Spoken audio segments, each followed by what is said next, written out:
Today is July 1st, and today's quote I got from a devotee off the internet, and so we'll read it and we'll discuss it, and it's called 4 Steps to Live Life. And I sense he must have picked it up somewhere else and Krishnized it.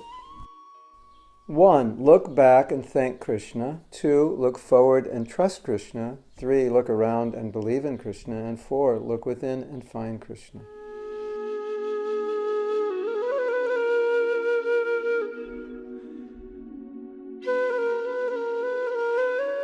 So look back and thank Krishna means to appreciate whatever happened, even the bad, and accept everything as Krishna's mercy. And that's a very, very elevated way to think, but that's how a pure devotee thinks. Everything that happens is Krishna's mercy, because everything that happens is bringing me closer to Krishna.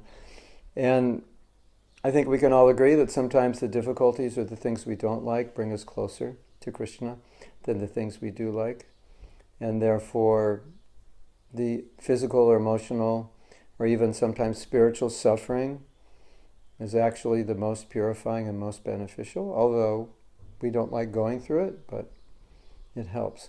So we thank Krishna for the good, and we thank Krishna for the things we don't like, and we try to appreciate that everything that's happening ultimately is meant to bring us closer to Krishna. And so many difficulties in this world, so many miseries. And every time I hear about the miseries, or I experience them myself, or someone close to me experiences them, obviously we don't like it, but a thought that reoccurs is, this is helpful in detaching, becoming more detached, because it's just bringing to the forefront the reality of the nature of this world, which sometimes we don't always see, because things are not always bad. So, not that I wish anything bad happens to you, but at least if it does, try to see it as something that ultimately is meant to help you.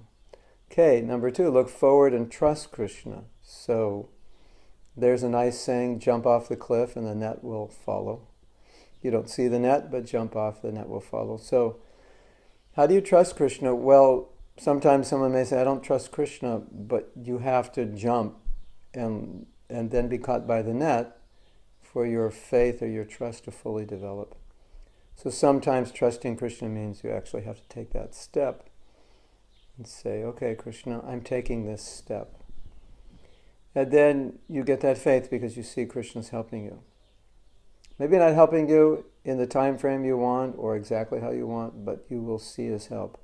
So, I think also trusting Krishna requires that we live our life properly. So if I'm doing the right thing and I have the right desire, I want to be Krishna conscious, then I trust that Krishna will make up for whatever I lack. That's an important aspect of trust. And we talked about that recently, how sometimes we victimize ourselves because we don't think we have the capabilities of being Krishna conscious, and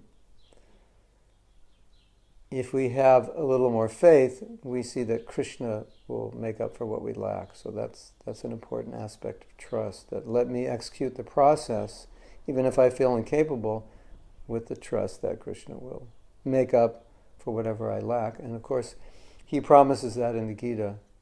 So that's what it means to have trust, that I'll do my part, although I feel it's insufficient, and Krishna, I have trust he'll do his.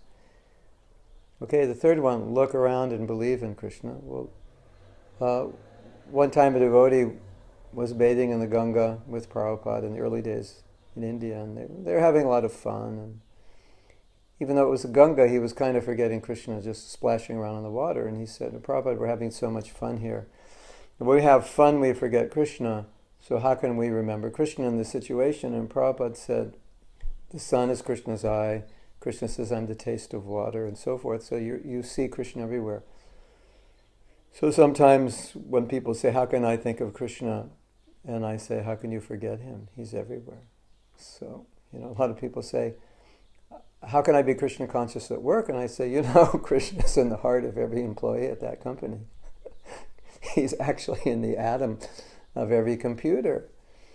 He's actually in the atom of every software program you're writing. So rather than ask how I can think of Krishna at work, we could say, how is it possible to forget him? Right? How could you possibly forget him? Because if you look around, he's everywhere. And the last one, look within. Yeah, Krishna's he's expert at hiding from people who don't want him.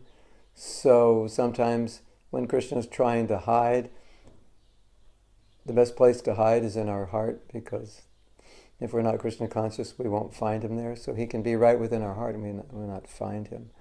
So what I like is to always think that Krishna is giving internal guidance. He's always there for guidance. Super soul. So, whenever you need guidance, you just pray, you just look within, and there he is. Hare Krishna. The boys are coming now. We're going to do some filming with this super background.